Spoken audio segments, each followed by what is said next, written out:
ICC champions ట్రోఫీలో తొలి semi సమరానికి రంగం సిద్ధమైంది. రేపు దుబాయ్ వేదికగా భారత్ ఆస్ట్రేలియా అమీతుమీ తేల్చుకునున్నాయి. ఫైనల్కి వెళ్లేది నువ్వా నేనా అన్నట్లు పోటీ పడనున్నాయి. ఓవైపు 2023 వన్డే వరల్డ్ కప్ ఓటమికి ప్రతీకారం తీర్చుకోవాలని భారత్ ఆటగాళ్లు కసి మీద ఉన్నారు. ఇటు కంగారాలు కూడా ఈ మ్యాచ్ గెలిచి ఫైనల్కు అర్హత సాధించాలనే పట్టుదలతో కనిపిస్తున్నారు. ఈ ఇరు జట్లు సాదాసీదావి కావు, ఎవరికి ఎవరూ తీసుకోరు. ఈ రెండు టీమ్స్ గ్రౌండ్లోకి అడుగు పెడితే పరుగుల వరద పారుతుంది. బంతులు కూడా ఎగరడం నేర్చుకుంటాయి. అలాంటి దిగ్గజాలు ఇప్పుడు పోటీ పడుతున్నాయంటే క్రికెట్ అభిమానులంతా ఉత్కంఠగా వెయిట్ చేస్తున్నారు. మరి ఈ సెమీ పోరులో నెగ్గేదెవరు, తగ్గేదెవరు? అసలు పిచ్ రిపోర్ట్ ఎలా ఉంది? వర్షం వచ్చే అవకాశం ఉందా? రోహిత్ శర్మ టాస్ గెలిస్తే ముందుగా బ్యాటింగ్ తీసుకుంటాడా, ఫీల్డింగ్ తీసుకుంటాడా? ఏది తీసుకుంటే మంచిది? దీనికి సంబంధించి చర్చించే ప్రయత్నం చేద్దాం. ప్రస్తుతం మనతో పాటు డిబేట్లో అందుబాటులో ఉన్నారు చంద్రశేఖర్ గారు, క్రికెట్ అనలిస్ట్. మరి కాసేపట్లో వై వెంకటేష్ గారు, స్పోర్ట్స్ అనలిస్ట్ కూడా మనతో పాటు డిబేట్లో జాయిన్ కాబోతున్నారు. చంద్రశేఖర్ గారు నమస్తే అండి. నమస్తే. రైట్, నిన్న అంటే మనం చూస్తూ ఉన్నాం, రేపు సెమీ సమరానికైతే ఒకవైపు ఆస్ట్రేలియా, భారత్ సిద్ధమైపోతూ ఉన్నాయి. ఆ రేపటి మ్యాచ్ ఎలా ఉంటుంది, వ్యూహాలు ఏ రకంగా ఇంప్లిమెంట్ చేయాలి, ఇవన్నీ మాట్లాడే ముందు నిన్నటి మ్యాచ్ న్యూజిలాండ్ మీద మంచి విక్టరీ సాధించింది. దాని గురించి క్లుప్తంగా మీ అనాలిసిస్ ఏంటి? స్పిన్నర్లు అంటే మొట్టమొదటి అసలు ఛాంపియన్స్ ట్రోఫీకి 5 స్పిన్నర్లను సెలెక్ట్ చేసినప్పుడు కొన్ని కనుబొమ్మలు పైకి లేచినటువంటి చూసాం మనం, ఎందుకు 5 స్పిన్నర్లను తీసుకెళ్తున్నారు అనేటువంటిది. సో నిన్న ఇట్ ఈస్ ప్రూవ్డ్, ఇండియా స్పిన్నర్లనే నమ్ముకొని వెళ్ళింది దుబాయ్ లోకి అనేటువంటిది. ఎందుకంటే Dubai wicket is known for it's slow Turner.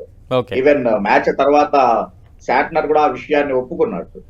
కాబట్టి అక్కడ ఉన్నటువంటి ఆ వికెట్ యొక్క ఆనుపాలను సరిగ్గా అర్థం చేసుకుంటూ మన బౌలర్లు చాలా అద్భుతంగా బౌలింగ్ చేశారు. పర్టికులర్ గా వరుణ్ చక్రవర్తి అవకాశం కోసం ఎదురు చూస్తూ ఉన్నాడు. ఒక్కసారి అతనికి అవకాశం వచ్చిన తర్వాత 5 వికెట్లతోటి భారత విజయాన్ని కన్ఫర్మ్ చేసినటువంటి మొట్టమొదటి of course Shreyas Iyer and Hardik Pandya నిజంగానే ఒక అక్షర్ పటేల్ ఒక మంచి భాగస్వామ్యాన్ని ఆ తర్వాత ఫినిషింగ్ రోల్ హార్దిక్ పాండ్యా పోషించారు. సో దాంతో 250+ ఆ వికెట్ మీద 250+ is always a winnowing total అనేటువంటిది డెఫినెట్ గానే మనం అనుకుంటూ ఉన్నాం. అలాగనే క్లోజ్ టు దట్ 250 ఒక మంచి విన్నింగ్ టోటల్ అయింది. దానికి మన స్పిన్నర్లు పర్టికులర్ గా సహకరించినటువంటి వికెట్ నుంచి అచ్చమైనటువంటి అవకాశాన్ని అందిపుచ్చుకొని అద్భుతమైనటువంటి విజయాన్ని అందజేశారు. ఎందుకంటే మనకి one of the toughest rivalry ఎవరైనా ఉన్నారు అంటే కనుక న్యూజిలాండ్. ఈవెన్ యాక్చువల్ గా ఇండియాని 3-0 తోటి ఏకైక టెస్ట్ సిరీస్ నే ఓడించినటువంటి ఇది. సో అందుకని అలాంటి న్యూజిలాండ్ మీద సాధించినటువంటి విజయం is always very very grateful. Right Chandrashekar, అంటే రేపటి సెమీ సమరానికైతే అందరూ చాలా ఉత్కంఠగా ఎదురు చూస్తూ ఉన్నారు. పరుగుల వరద పారడం ఖాయమంటూ కూడా పెద్ద ఎత్తున చర్చ అయితే అభిమానుల నుంచి వినిపిస్తూ ఉంది. ఇప్పటికే ఈ ఐసీసీ ఛాంపియన్స్ ట్రోఫీలో వరుస విజయాలతో భారత్ దూసుకుపోతోంది. రేపటి మ్యాచ్కి సంబంధించి ఎటువంటి ఎక్స్పెక్టేషన్స్ ఉన్నాయి? రేపటి ఆట తీరు ఏ రకంగా ఉండే ఛాన్సెస్ ఉంటాయంటారు? ఒక రకంగా అంటే పర్సనల్ గా నేనైతే కనుక సౌత్ ఆఫ్రికా వచ్చుంటే బాగుండేదేమో మన అపోనెంట్ గా అని చెప్పేసి అనుకున్నాను నేను. బికాస్ తొందరగా ఒత్తిడికి లొంగిపోయేటువంటి టీం సౌత్ ఆఫ్రికా. బట్ అదే ఆస్ట్రేలియాని కనుక చూసినట్లయితే మొట్టమొదట లీగ్ ఫేసుల్లో మనం ఐసీసీ ఈవెంట్స్ అన్ని చూస్తూనే ఉన్నాం మొదటి నుంచి కూడాను. Even right from Steve Waugh captaincy కావచ్చు, Ricky Ponting captaincy, for that matter Allan Border కావచ్చు, ఏదైనా సరే. అంటే ఆ తర్వాత ఇప్పుడు stand in captain Steve Smith కావచ్చు. మొత్తం మీద మొదటలో వాళ్ళు యాక్చువల్ గా చాలా సాదాసీదా జట్టులా కనబడుతుంది. Once they reach in to the knockout phase a different team గా కనబడుతుంది. ఈవెన్ ఇంగ్లాండ్ మీద లీగ్ ఫేజ్ లో 350 చేస్తూ 352 రన్స్ సాధించినటువంటి విజయం. ఇంగ్లాండ్ లో పుట్టి అక్కడ అవకాశం లేక ఆస్ట్రేలియాకి ఆడుతున్నటువంటి ఇంగ్లీషే వాళ్ళకి చుక్కలు చూపించాడు. సో అలాంటిది అంటే 350 చేయగలం మేము అనేది ఆల్రెడీ ఈ టోర్నమెంట్ లో వాళ్ళు ప్రూవ్ చేసి ఉన్నారు. ఎప్పుడు కూడా బలమైనటువంటి ప్రత్యర్థి ఆస్ట్రేలియా. ఈవెన్ వాళ్ళకి యాక్చువల్ గా హ్యాజిల్వుడ్, కమిన్స్, స్టార్క్ ఇలాంటి కీలకమైనటువంటి బౌలర్లు లేకపోయినా కూడా the way they are handling the pressure and situation. So compare చేస్తే కనుక ఆస్ట్రేలియా మనకి ఎప్పుడు కూడా బలమైనటువంటి ప్రత్యర్థి. ఈవెన్ వరల్డ్ టెస్ట్ ఛాంపియన్షిప్ లో అదే ప్రూవ్ అయింది. Last 50 over format world cup లో మనకి అది ప్రూవ్ అయింది. ఆ 2 చోట్ల మన ఇబ్బంది పెట్టినటువంటి ట్రావిస్ హెడ్ మంచి ఫామ్ లో ఉన్నాడు. రైట్, అంటే సార్ ఇప్పుడు అభిమానుల నుంచి కూడా అదే చర్చ నడుస్తోంది. మనల్ని ఇబ్బంది పెట్టిన ఆస్ట్రేలియాని రేపు మనం ప్రతీకారం తీర్చుకోబోతున్నామా? ఖచ్చితంగా ప్రతీకారం తీర్చుకోవాలి. ఎందుకంటే 2023 వరల్డ్ కప్లో ఫైనల్లో ఆస్ట్రేలియా మనల్ని ఓటమి పాలు చేసింది. దానికి ఖచ్చితంగా ప్రతీకారం రేపు ఉండాలి అంటూ కూడా చాలామంది సోషల్ మీడియా వేదికగా అభిమానులు పెద్ద ఎత్తున చర్చించుకుంటూ ఉన్నారు. ఇది ఎంతవరకు సాధ్యమయ్యే అవకాశం ఉంటుంది? ఆస్ట్రేలియాతో మ్యాచ్ అనగానే కొంత ఒత్తిడి కూడా ఉంటుంది. దీన్ని ఎలా అధిగమించే ఛాన్సెస్ ఉన్నాయంటారు? You are right. ఆస్ట్రేలియా అన్న వెంటనే డెఫినెట్ గా ప్రెషర్ అనేటువంటిది అందరికీ ఉంటుంది. ఎందుకంటే మనకి బలమైనటువంటి ప్రత్యర్థి, అదే లాస్ట్ బాల్ దాకా కూడా ఆశల్ని వదులుకోకుండా పోరాడేటువంటి తత్వం ఉన్నటువంటి one of the best fighting spirit ఉన్న టీమ్ ఆస్ట్రేలియా. సో కాబట్టి ఆస్ట్రేలియా ప్రత్యర్థి అన్నప్పుడు మనకు ఆ ఒత్తిడి అనేటువంటిది గ్యారెంటీగా ఉంటుంది. అట్లాగనే మీరు ఇందాక చెప్పినట్టుగానే 2023 వరల్డ్ కప్ ఫైనల్స్ కావచ్చు, even world test championship finals కావచ్చు, వీటిల్లో మనని ఓడించినటువంటి టీం అది. సో అందుకని దానికి బదలా తీర్చుకోవాలి అని డెఫినెట్ గా టీమిండియా ఎక్స్పెక్ట్ చేస్తూనే ఉంటుంది. ఎందుకంటే ఆ తర్వాత రెండో సెమీఫైనల్స్ చూస్తే కనుక సౌత్ ఆఫ్రికా కావచ్చు, లేకపోతే న్యూజిలాండ్, ఆ రెండిట్లో ఏ టీం వచ్చినా కూడా మనకి ఇబ్బంది లేనటువంటి విషయం. కంపేరిటివ్ గా ఆస్ట్రేలియాతో చూస్తే కనుక మిగిలినటువంటి రెండు టీంలు ఓకే. సో అందుకని ఎట్లయినా ఈ గండాన్ని గడిచి ఫైనల్స్ కనుక వెళ్ళేట్లయితే డెఫినెట్ గా కప్పు మనదే అనేటువంటి కాన్ఫిడెన్స్ తోటి రోహిత్ సేనా ఉంది. ఈవెన్ ఇండియా క్రికెట్ అభిమానులు కూడా అదే ఎక్స్పెక్టేషన్స్ తోటి ఉన్నారు. కాబట్టి రేపు సరైనటువంటి వ్యూహాలతోటి వెళ్లాల్సినటువంటి అవసరం ఉంది. బౌలింగ్ విషయంలో కావచ్చు, ఐ థింక్ న్యూజిలాండ్ తోటి లాస్ట్ లీగ్ ఫేజ్ లో ఏ టీం అయితే ఆడిందో, ఎందుకంటే వరుణ్ చక్రవర్తి ప్రూవ్డ్ హిమ్సెల్ఫ్. సో అందుకని సేమ్ కాంబినేషన్ తోటి వెళ్లేటువంటి అవకాశం కూడా ఉంది.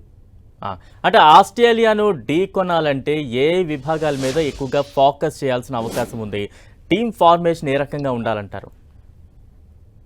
First of all whether you field first or bat first, ఏదైనా ఉంది అంటే కనుక మనం బౌలింగ్ చేసేటప్పుడు పవర్ ప్లే లో ట్రావిస్ హెడ్ ని కనుక కంట్రోల్ చేయగలిగేట్లయితే మాత్రం డెఫినెట్ గా you won the game. 50% game గెలిచినట్టే చెప్పుకోవచ్చు. ఎందుకంటే ఇప్పుడు కూడా ఇండియా మీద ట్రావిస్ హెడ్ రికార్డు చాలా చాలా అద్భుతంగా ఉంది. ఆ తర్వాత స్టీవ్ స్మిత్ కి ఇండియా మీద మంచి రికార్డు ఉన్నా కూడా ఓవరాల్ గా ఇది ఇప్పుడు అతను అంత ఫామ్ లో లేడు కాబట్టి అంత ఇది లేదు. బట్ ఇంగ్లీష్ లాంటి వాళ్ళు, క్యారీ లాంటి వాళ్ళు డెఫినెట్ గా ఒత్తిడికి ఈల్డ్ అయ్యేటువంటిది ఉంది. కాబట్టి ట్రావిస్ హెడ్ మనకి మెయిన్ ఇది ఉంటాడు. సో ట్రావిస్ హెడ్ ని ఎంత తొందరగా అవుట్ చేయగలిగేట్లయితే అంత మంచిది. ఆ తర్వాత ఇంకొస్తున్నటువంటిది ఏంటి అంటే, ఒకవేళ అంటే ఫ్రేజర్ కనుక ప్లేయింగ్ 11 లో వచ్చేట్లయితే he knows for his attacking game. So అందుకని ఆ మ్యాథ్యూ షార్ట్ అందుబాటులో ఉన్నాడా లేదా అనేటువంటిది, మ్యాథ్యూ షార్ట్ ప్లేస్ లో కనుక ఒకవేళ ఫ్రేజర్ ని కనుక తీసుకున్నట్లయితే అతన్ని కూడా అంటే పవర్ ప్లే ని కొంచెం పకడ్బందీగా బౌలింగ్ చేయాల్సినటువంటి అవసరం ఉంది. సో దానికి ఇంతకు ముందు కూడా మన ఛానల్లోనే డిబేట్స్ లో చెప్తూ ఉన్నాను నేను ఎప్పుడు కూడాను, దుబాయ్ వికెట్ మీద Hardik Pandya will be the key bowler కొత్త బాల్ తోటి. సో అందుకని మరొకసారి పవర్ ప్లే లో హార్దిక్ పాండ్యా మనకి మంచి బ్రేక్ త్రూ ఇవ్వాల్సినటువంటి అవసరం ఉంది. అది కనుక జరిగేట్లయితే if you negotiate the power play well, even India batting చేసేటప్పుడు కూడా పవర్ ప్లే లో వితౌట్ లూజింగ్ ఎనీ వికెట్, నిన్న ఆఫ్ కోర్స్ పవర్ ప్లే లో 3 వికెట్లు పోయినా కూడా ఆ తర్వాత శ్రేయాస్ అయ్యర్ అండ్ అక్షర్ పటేల్ ఆ డ్యామేజ్ ని ఇచ్చేశారు. 98 రన్స్ పార్ట్నర్షిప్ క్లియర్ చేశారు. బట్ ప్రతిసారి అది జరుగుతుంది అనేటువంటిది కాదు. కాబట్టి పవర్ ప్లే లో మనం ఫస్ట్ బ్యాటింగ్ చేస్తున్నా కూడా చాలా జాగ్రత్తగా వికెట్ పోకుండా బ్యాటింగ్ చేయాల్సినటువంటి అవసరం ఉంది. వేరే when we're bowling, Travis Head ని కనుక ఫస్ట్ అటాక్ చేసేట్లయితే డెఫినెట్ గానే ఆ వికెట్ ని కనుక తీసేట్లయితే 50% మ్యాచ్ గెలిచినట్టే. రైట్. చంద్రశేఖర్ గారు, అంటే కొద్దిసేపటి క్రితమే స్పోర్ట్స్ అనలిస్ట్ వై వెంకటేష్ గారు కూడా మనతో పాటు జాయిన్ అవుతున్నారు. వెంకటేష్ గారు నమస్తే అండి. నమస్కారం అండి. రైట్, అంటే రేపు సెమీస్ కి ఆస్ట్రేలియా, భారత్ రెండు కూడా సిద్ధమవుతున్నాయి. ఆ సెమీస్ సమరాన్ని చూడడానికి ఎంతో ఉత్కంఠగా ప్రతి ఒక్కరు క్రికెట్ అభిమానులు ఎదురు చూస్తూ ఉన్నారు. రేపటి మ్యాచ్ మీద ఎటువంటి అంచనాలు ఉన్నాయి? పిచ్ కండిషన్స్ ఏ రకంగా ఉంటాయి? అంటే పిచ్ కండిషన్స్ ఆస్ట్రేలియాకా భారత్కా ఎవరికి ఎక్కువగా అనుకూలంగా ఉంటుంది? బౌలింగ్ ఫస్ట్ చూస్ చేస్తే బెటరా, బ్యాటింగ్ ఫస్ట్ చూస్తే బెటర్ అంటారా? ఏం చెప్తారు? నేను చెప్పాలి, వెంకటేష్ మాట్లాడాలండి. రాయ్ సార్, మీకే, మిమ్మల్ని అడుగుతున్నా. ఎస్, నిన్న ఆల్రెడీ మ్యాచ్ మీరు చూస్తున్నారు. నిన్న వికెట్ కండిషన్ అనేది చాలా డిఫరెంట్ గా ఉన్నది. ఎప్పుడు కూడా దుబాయ్ వికెట్ అనేది చాలా డిఫరెంట్ గా ఉంటుంది. ఎందుకంటే సెకండ్ బ్యాటింగ్ అనేది వికెట్ అనేది స్లో అవుతుంది. నిన్న మ్యాచ్ ఆల్రెడీ మీరు చూసారు. సో ఏంటంటే అది మొత్తం కంప్లీట్ స్ప్రింట్ అని కనబడుతుంది నిన్న. ఎందుకంటే ఇండియా టీం అనేది 4 స్పిన్నర్ తో ఆడింది. సో దానివల్ల హార్దిక్ పాండ్యాని ఫాస్ట్ బౌలర్ గా యూజ్ చేసుకుంది. సో వికెట్స్ కూడా ఆల్మోస్ట్ మీకు చూసారు మీరు, వరుణ్ చక్రవర్తికి 5 వికెట్స్ రావడం కానీ, లేకపోతే జడేజా టర్న్ కానీ, లేకపోతే మన అక్షర్ పటేల్ కానీ, మొత్తం బౌలింగ్ అంతా వాళ్ళంతా కూడా చాలా ఆడడం చాలా ఇబ్బంది పడ్డారు. కాబట్టి కంప్లీట్ గా ఫస్ట్ బ్యాటింగ్ తీసుకోవడం అనేది చాలా కరెక్ట్ అండి రేపు దుబాయ్ మ్యాచ్ లోని. సో దానివల్ల ఏంటంటే బెనిఫిట్ అవుతుంది. 250 స్కోర్ 260 స్కోర్ టూ ఎనఫ్ అండి అది. సో ఎందుకంటే అది ఆల్మోస్ట్ ఆ స్కోర్ చాలా చేసి చేయడం చాలా కష్టంగా కనబడుతుంది. సో వాళ్ళు కానీ ఫస్ట్ బ్యాటింగ్ చేస్తే వాళ్ళు మాత్రం 240 లోపే మనం కంప్లీట్ గా వాళ్ళని ఇచ్చేయాలండి, స్టాప్ చేయాలండి. So Okay. 240 లోపు ఆల్అౌట్ చేస్తే మనం మ్యాచ్ అనేది చేసి చేయడం ఈజీ అవుతుంది. ఫస్ట్ బ్యాటింగ్ టాస్ అనేది చాలా కీలకం అండి. ఎందుకంటే టాస్ అనేది గెలిచిన వెంటనే ఫస్ట్ బ్యాటింగ్ తీసుకోవడానికి ఛాన్సెస్ ఎక్కువ ఉన్నాయండి. ఎందుకంటే అక్కడ డ్యూ అనేది సిస్టమ్ లేదండి, చాలా హ్యూమిడిటీ చాలా ఎక్కువ ఉంది. సో దానివల్ల సెకండ్ బ్యాటింగ్ చేసిన ఫస్ట్ బ్యాటింగ్ చేసిన కాకపోతే వికెట్ అనేది స్లో అయిపోతుంది. సెకండ్ బ్యాటింగ్ చేసినప్పుడు వికెట్ అనేది బాగా స్లో అవుతుందండి. నేను మీరు చూసుంటారు మీరు, అవును. వాళ్ళు స్పిన్నర్స్ కి మన స్పిన్నర్స్ కి కూడా డిఫరెన్స్ కనిపిస్తుంది. అందుగురించి 4 స్పిన్నర్స్ తో నేను మ్యాచ్ ఆడడం జరిగింది. సో గంభీర్ యొక్క ఐడియా అయితే సక్సెస్ అయిందండి. ఎందుకు వరుణ్ చక్రవర్తిని లోపలికి తీసుకురావడం అనేది చాలా సక్సెస్ అయింది. సో అందుగురించి ఫస్ట్ బ్యాచ్ టాస్ అనేది చాలా ఇంపార్టెంట్ అవుతుంది. ఫస్ట్ టాస్ గెలిస్తే బ్యాటింగ్ తీసుకోవడానికి ఆస్కారం చాలా ఎక్కువ ఉందండి. అంటే రేపు ఎంత కాదన్నా ఆస్ట్రేలియాతో సెమీఫైనల్ మ్యాచ్ అనగానే కొంత ఒత్తిడి అయితే గురవుతూ ఉంటారు. ఒత్తిడిని జయించడంలో ఆస్ట్రేలియా పెట్టింది పేరుగా మనందరికీ తెలిసిందే. భారత్ ఈ ఒత్తిడిని జయించే ఛాన్సెస్ ఎంతవరకు ఉన్నాయంటారు? ప్లేయర్స్ ఎవరికి వారు ఎటువంటి కీ రోల్ ప్లే చేయాల్సిన సిచ్యువేషన్ ఉందంటారు వెంకటేష్ గారు? సో ఏం లేదండి, ఒత్తిడి అయితే ఉండదండి. ఎందుకంటే ఇది ఏషియన్ కంట్రీ, ఏషియన్ రీజన్ ఉంది కాబట్టి దుబాయ్ అనేది మనకి ఆల్రెడీ అలవాటు పడిన వికెట్ కాబట్టి సో దుబాయ్ లో ప్రాబ్లం అయితే లేదండి. మనకి ఒత్తిడి అయితే వాళ్ళకి ఒత్తిడి ఎక్కువ ఉందండి. ఎందుకంటే ఆల్రెడీ దుబాయ్ లో ఇండియా అనేది 3 మ్యాచ్లు ఆడున్నది. సో ఫుల్ గా అట్మాస్ఫియర్ కానీ సిచ్యుయేషన్ కానీ ఫుల్ అలవాటు పడిపోయి ఉంది. ఆస్ట్రేలియా అయితే పాకిస్తాన్ లోని ఎక్కువ మ్యాచ్లు ఆడడం జరిగింది. ఇవాళ దుబాయ్ లో వచ్చి ఆడడం వల్ల ఫస్ట్ టైం ఆడడం రావడం వల్ల వాళ్ళకి డిసడ్వాంటేజ్ అయితే కనబడుతుందండి. సో ఇందులో ఏంటంటే ఇండియాకి ఛాన్సెస్ ఎక్కువ ఉన్నది. వాళ్ళు ఒత్తిడిలో ఉంటారండి ఆస్ట్రేలియా. సో దానివల్ల ఏంటంటే ఫస్ట్ బ్యాటింగ్ చేసి మనం రోహిత్ ఫర్ ఎగ్జాంపుల్ తీసుకుని బ్యాటింగ్ లైన్ అప్ కూడా చాలా బాగుంది. ఆల్మోస్ట్ నేను 30 for 3 వికెట్స్ పడినా కూడా స్కోర్ 250 తీసుకోవడం. శ్రేయస్ అయ్యర్ ఫుల్ ఫామ్ లో ఉన్నాడు, కేఎల్ రాహుల్ ఫామ్ లో ఉన్నాడు. కోహ్లీ అనేది మంచి క్యాచ్ పట్టడం వల్ల అవుట్ అవడం వల్ల జరిగింది తప్ప ఈ మొత్తం టీం అంతా మొత్తం కంప్లీట్ ఫామ్ లో ఉంది. కాకపోతే రోహిత్ శర్మ కొంచెం ఇంకా అటాకింగ్ అనేది స్టార్ట్ చేస్తే స్టార్టింగ్ సో మనకి మంచి స్కోర్ వచ్చే ఛాన్సెస్ ఉన్నాయండి. సో ఇండియా అయితే ఒత్తిడిలో అయితే లేదండి, ఫుల్ కాన్ఫిడెంట్ తో మ్యాచ్ ఆడుతుందండి. రైట్ వెంకటేష్ గారు, అంటే ఆస్ట్రేలియా టీంలో బలహీనతలు ఏమేమి ఉన్నాయి, వాటిని అనుకూలంగా భారత టీం ఏ రకంగా ఉపయోగించుకోగలుగుతుందంటారు? సో వాళ్ళ టీం వాళ్ళు కూడా తక్కువ అంచనాకు లేదు. ట్రావిస్ హెడ్ కానీ లేకపోతే స్మిత్ కానీ మ్యాక్స్వెల్ వీళ్ళందరూ కూడా మంచి బ్యాట్స్మెన్లు ఉన్నారండి. వాళ్ళు కూడా ఏంటంటే ఐపీఎల్ మ్యాచెస్ దుబాయ్ లో కూడా చాలా మంది ఆడున్నారు. వాళ్ళకి కూడా దుబాయ్ వికెట్ మీద అలవాటు పడి ఉన్నారు కాబట్టి వాళ్ళు బాగా ఆడతారు. వాళ్ళని మనం తక్కువ అంచనా చేయడానికి లేదండి. ఎందుకంటే ఒకటి ఏంటంటే ఐసీసీ ట్రోఫీ అనగానే సో ఇప్పుడు కూడా మన మీద వాళ్ళకి ఎక్కువ అడ్వాంటేజ్ తీసుకున్నారు ఇప్పుడు వరకు మ్యాచ్లు చూస్తుంటే. సో అందువల్ల ఏంటంటే వాళ్ళకి ఛాన్సెస్ ఎక్కువ ఉన్నాయండి, బాగా ఆడతారు. కాకపోతే కాన్ఫిడెన్స్ లెవెల్లో ఏంటంటే ఇండియా అనేది 3 మ్యాచ్లు ఇక్కడ ఆడింది కాబట్టి అది కాకుండా 3 మ్యాచ్లు గెలిచింది. నేను న్యూజిలాండ్ మీద, పాకిస్తాన్ మీద, బంగ్లాదేశ్ గెలిచున్నది. ప్లస్ ఆడియన్స్ కూడా కంప్లీట్ గా ఇండియన్ సపోర్ట్ ఉన్నది. మొత్తం ఇండియాకి అయితే కంప్లీట్ గా ఫేవర్ కనబడుతుందండి. సో వాళ్ళ టీం ని మనం కమిన్స్ లేకపోతే స్టార్ కానీ వాళ్ళు ఫాస్ట్ బౌలింగ్ వాళ్ళైతే అటాకింగ్ అయితే బాగుంది. కాకపోతే దుబాయ్ వికెట్ అనేది ఆ ఫాస్ట్ ట్రాక్ కాదు. సో మనకి దాని వల్ల అడ్వాంటేజ్ అయితే ఛాన్స్ ఉంది. వాళ్ళకి స్పిన్నర్స్ 2 ఆడడానికి ఛాన్సెస్ ఉన్నాయి. సో దాని అడ్వాంటేజ్ కొంచెం చూసుకుంటే మనకు ఆల్మోస్ట్ స్టార్టింగ్ అంతా కూడా అటాకింగ్ స్టార్ట్ చేసిన తర్వాత స్పిన్ స్లో అవుతుంది అనుకోండి, వాళ్ళు యొక్క బౌలింగ్ కూడా అటాక్ కూడా బాగుంది వాళ్ళది కూడా. సో దాని మీద అడ్వాంటేజ్ అయితే ఇండియాకి ఛాన్సెస్ ఎక్కువ ఉన్నాయండి. సో అది ఎందుకంటే అందరూ కూడా టీం కంప్లీట్ కూడా 1 to 7 వరకు బ్యాటింగ్ లైన్ ఫుల్ ఫామ్ లో ఉన్నారండి. ఈవెన్ అక్షర్ పటేల్ కూడా బ్యాటింగ్ స్కోర్ కూడా చేస్తున్నాడు, మంచి ఆల్రౌండర్. అజయ్ జడేజా కూడా మనకి మొత్తం కంప్లీట్ గా జడేజా కూడా కంప్లీట్ గా మంచి ఫామ్ లో ఉన్నారు. సో దీనివల్ల ఏంటంటే మనకి ఆల్రౌండర్స్ హార్దిక్ పాండ్యా ఆల్రౌండర్స్ ఎక్కువ ఉన్నారు కాబట్టి మనకి మంచి ఛాన్సెస్ ఎక్కువ ఉన్నాయండి. వాళ్ళ మీద ఒత్తిడి పెట్టడానికి ఛాన్స్ ఉన్నాయండి. వాళ్ళ వీక్ పాయింట్స్ అయితే కంప్లీట్ ఇండియాకి తెలిసండి పొజిషన్ అంతా. రైట్ చంద్రశేఖర్ గారు, అంటే గతంలో భారత్ ఆస్ట్రేలియా మ్యాచెస్ని ఒకసారి మనం అబ్జర్వ్ చేసినట్టయితే ఎవరిది ఎక్కువగా పై చేయి ఉంది, మరియు ముఖ్యంగా కీలక దశలో ఎవరు ఎక్కువగా పై చేయి సాధిస్తూ వస్తున్నారు?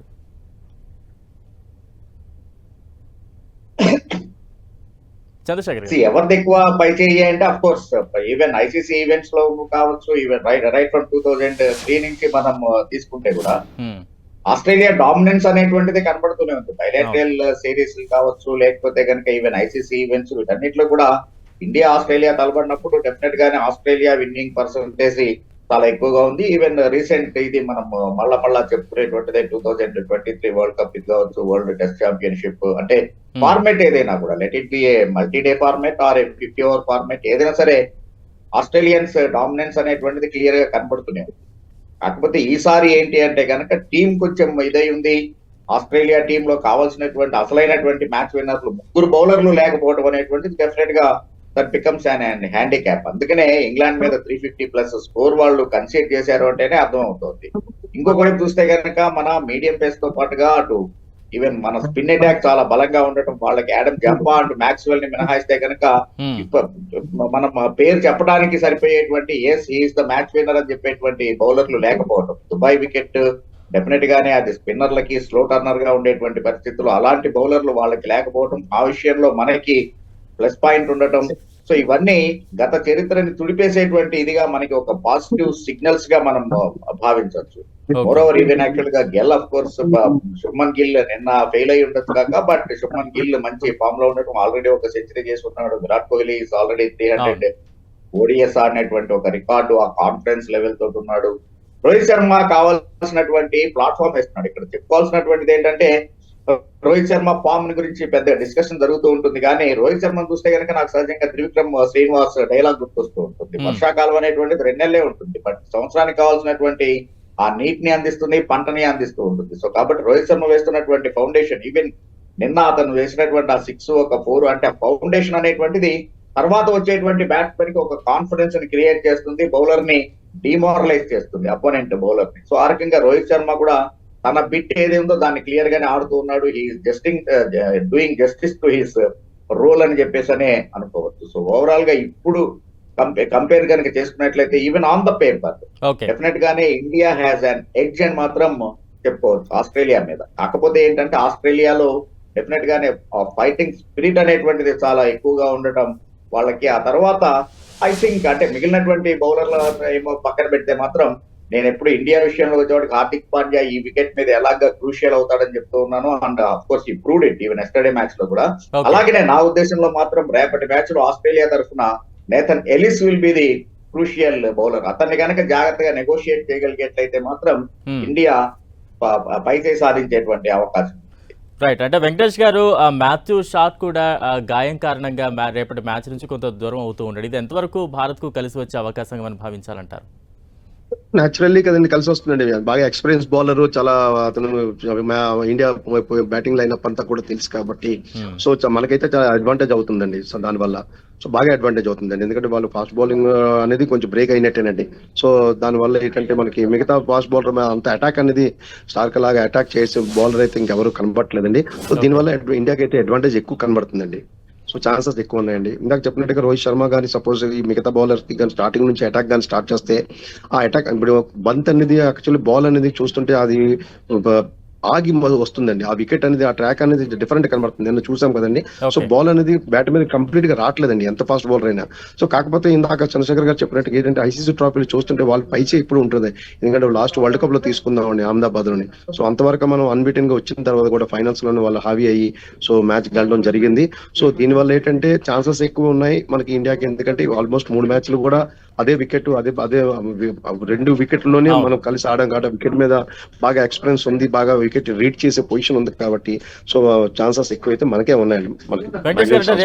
ఆస్ట్రేలియా టీం ని కట్టడి చేయగల సత్తా ఉన్న బౌలర్స్ కావచ్చు, మీరేం చెప్తారు? ఎవరు బాగా పెర్ఫామ్ చేస్తూ ఉన్నారు ప్రస్తుతం ఈ ఛాంపియన్స్ ట్రోఫీలో? రేపు ఎవరు బాగా కట్టడి చేయగలరు అని అనుకుంటున్నారు?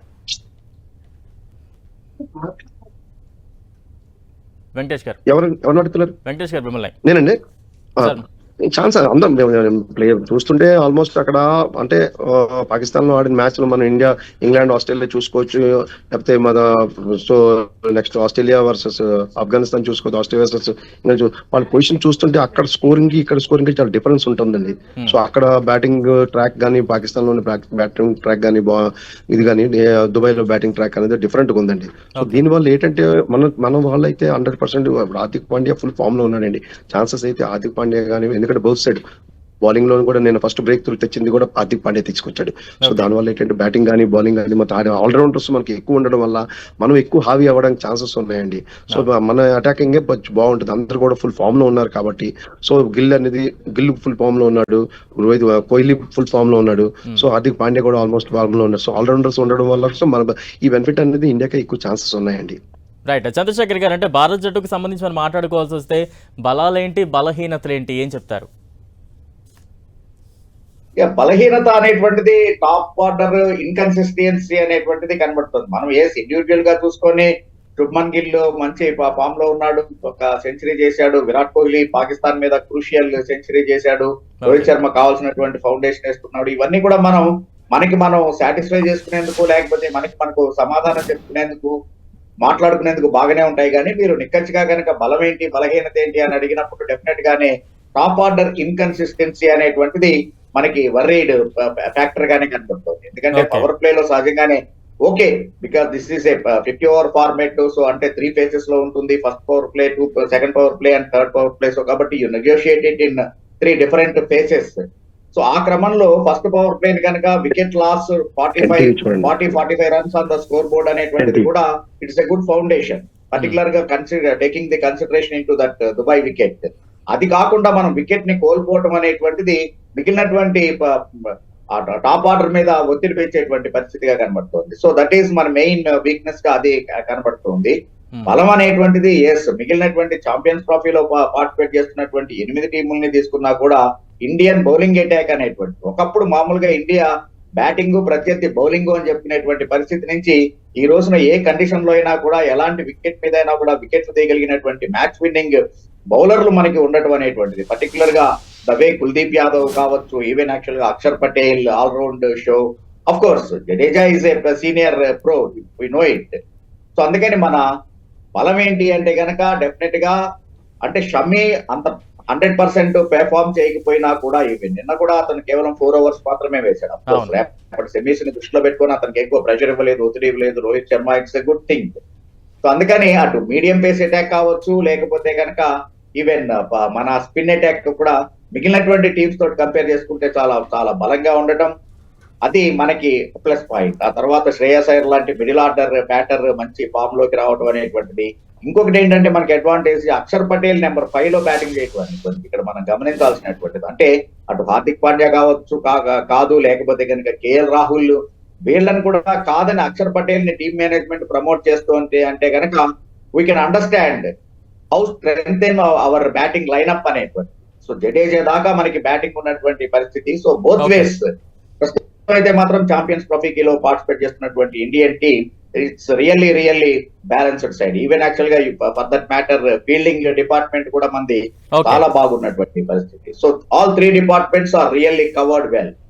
Right, thank you Chandrashekhar garu, అలాగే వై వెంకటేష్ గారు మీ అనాలిసిస్ అందించినందుకు. ఖచ్చితంగా అనలిస్టులు ఒకటే చెప్తూ ఉన్నారు, రేపటి మ్యాచ్ ఖచ్చితంగా భారత్కే విజయావకాశాలు ఎక్కువగా ఉన్నాయి. ఆస్ట్రేలియా మీదే ఒత్తిడి ఎక్కువగా ఉంటుంది.